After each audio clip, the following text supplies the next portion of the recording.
What up, everyone? It's the Nation of Podcation Daily Podcast. I'm O'Shea. Make sure you guys hit that like and subscribe button. Hip-hop superstar, icon, legend, and mogul Master P tells the real reason he was banned from the NBA. Now, as we all know, Master P lived the dream. He did the rapping. He was the CEO. He did the movies. He did the sports team, the sports agency, and then he also made the NBA. Now, that's crazy work to think that a rapper from the Calio Projects, years removed from playing basketball and on any type of professional level, can just hop back in, work his way up from the G League up to the NBA and get a 10-day contract and was out there really hooping. I mean, Master P was out there hooping. Like, that's crazy. He lived the black man dream all in one. Let's take a look at this clip to expose the real reason why Master P was kicked out, banned from the NBA. Let's tune in.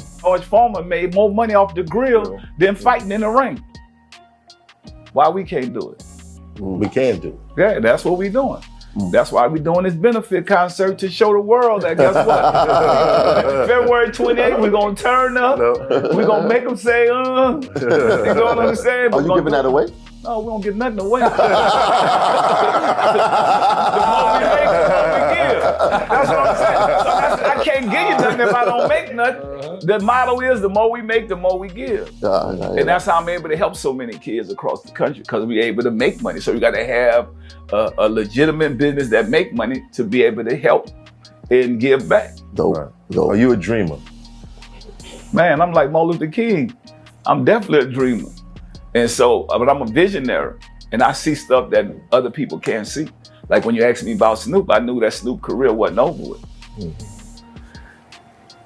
I knew that my career wasn't over with after the music. I don't have to sit around and just do music. I can do music whenever I want to. Right. But I got all this other stuff I invested into to be able to do that. Right. And if I didn't do that, then I wouldn't be in the position I am right now. You was also in the NBA. What made you stop? The politics, I was ahead of my time.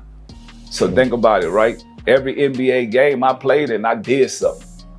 So I was the last cut with the Toronto Raptors and the last cut with the Charlotte Hornets. What that tell you? Everybody that's the last cut, they end up calling them back.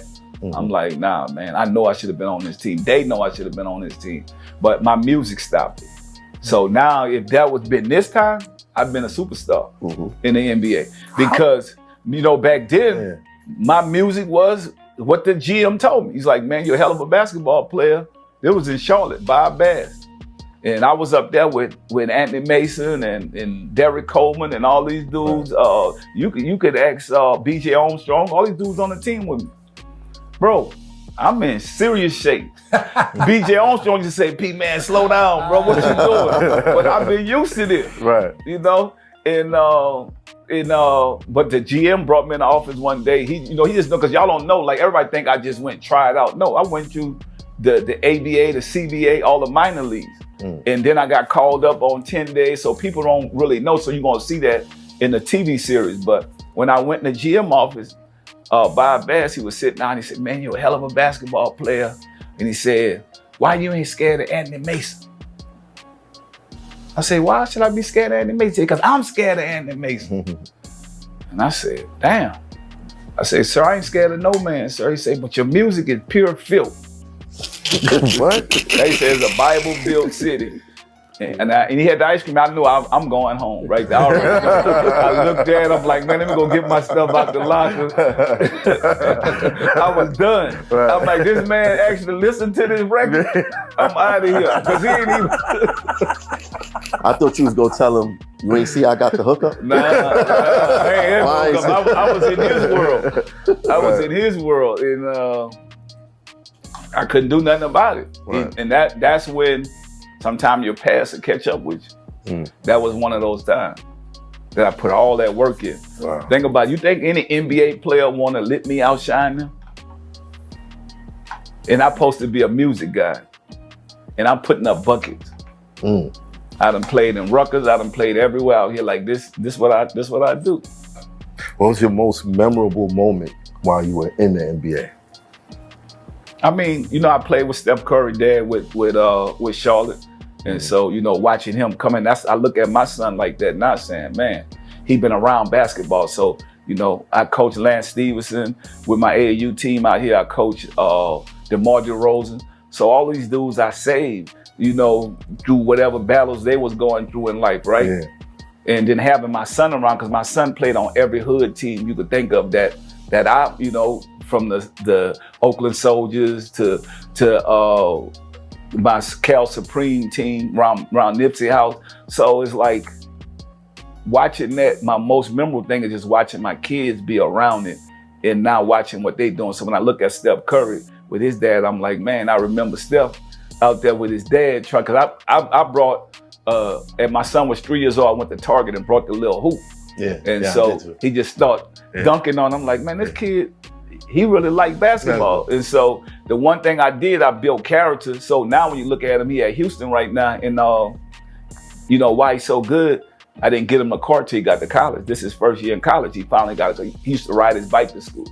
And so to build character, you got to make somebody do something that they love. And he showed me that he really loved basketball. And even right now, he ain't starting at Houston. He a freshman, you know, playing at the University of Houston with Coach Calvin Sampson. He got a whole different thing. He like, man, I don't play freshman. I don't care if you scored 30 last year in high school. So, you know, my son Dylan, my son was like, Dad, I'm going to do what I got to do. It's on me. I got to get better. And he didn't get redshirted. You know, he getting a little time. He doing what he got to do. Right. And he like, man, I want to be the best player I could be in the NBA. I just don't want to go there and then go down to the G League. Right. So, you know, being able to watch that and playing at a high level and have your kids around and now they there doing their thing, that's the memorable moments for me. You think there's a couple colleges now that it's not really picking up the freshmen. Yeah. You think that's a kind of way to kind of like come get a little bit more education before you run off to the draft? I'm just blessed that we don't need the money. Because think about it, right? A lot of families need the money. Yeah, that's you can't be mad at it. I mean, my son was the MVP of Allen Iverson game last year. So, you know, AI told me, man, that's a bad boy, P. What you been doing with him? But I've been training him like he in a project, even though we live in a mansion. Do you think it's unfair for the families who can barely afford college and their kids are not getting picked up just so that they can pay for an extra year? You know what? It's tough. It all depends. It's a process. It's a journey. And I just think everybody's situation is different. I could understand, you know, getting that money and doing what you got to do if your mom don't have none, but then you got to be prepared for that money. Right. So that's where the education part come from. That for me, that I feel like I'm glad that I'm able to give my kids that, because you get that money too quick, you're gonna wild out. I mean, look at what his name was here when LeBron was Lenny Cook. Yeah, Think about Lenny Cook was out there doing this thing, and now Lenny Cook, he a changed man. But think about it, everybody giving you stuff, everybody telling you a pro and all that. What about if it don't happen? Then how many friends you have after that? Right. They gone. Right, Nation, there you have it. Now, this era of the NBA, they was trying to clean up stuff. They wanted folks to start wearing suits and stuff, just because NBA was getting a little bit gangster at the time, and they was kind of trying to steer away from that. So, as you heard P said, he's holding up the owner dudes holding up the Ice Cream Man CD. They didn't want that in the league, and plus at that time, Master P is making as much as these owners is making at that time. I mean, Master P had No Limit worth $400 million. The NBA teams wasn't selling for $400 million back then. You know what I'm saying? Like that's about how much the teams was damn near worth. And Master P is worth just as much as, if not more than, the owners. They didn't want to see that type of power inside of the NBA because he did not need them. He could get out there and still make his music, still do his thing. But on the flip side, I wish somebody would have given him a contract, because it would have been cool to see. You could have got the No Limit artists performing at the shows and stuff. They could have had Master P doing stuff. You know, like, it's just wild work that they didn't take advantage of it. Like P said, if he would have done that in today's age, he would be a global superstar. To be a rapper, you know, that made the NBA. Just when J. Cole recently went overseas to play basketball, and like I'm saying, and that went viral. And then when he was, you know, doing the slam dunk stuff, you know, and being on the sidelines, folks was hype about J. Cole because J. Cole used to play ball, but he ain't got it to make the NBA. Master P former dope man, allegedly from the Calio projects, and moved out there to the Bay Area and got the whole No Limit rise going. In this, I mean, there wasn't a channel in the 90s back in the day that wasn't playing No Limit. Your MTVs of the world, your BETs of the world, you know, your boxes of the world. No Limit was everywhere back in the 90s, and for him to even get the opportunity is legendary, but they should have just let him play, but them owners was not going for that. Nation, what do y'all think about Master P getting banned from the NBA? Do you think he would have had a fair shake if he would have got a chance to for real play? Nation, what do y'all think? Let me know in the comments section down below. Make sure you guys hit that like and subscribe button on your way out. Peace.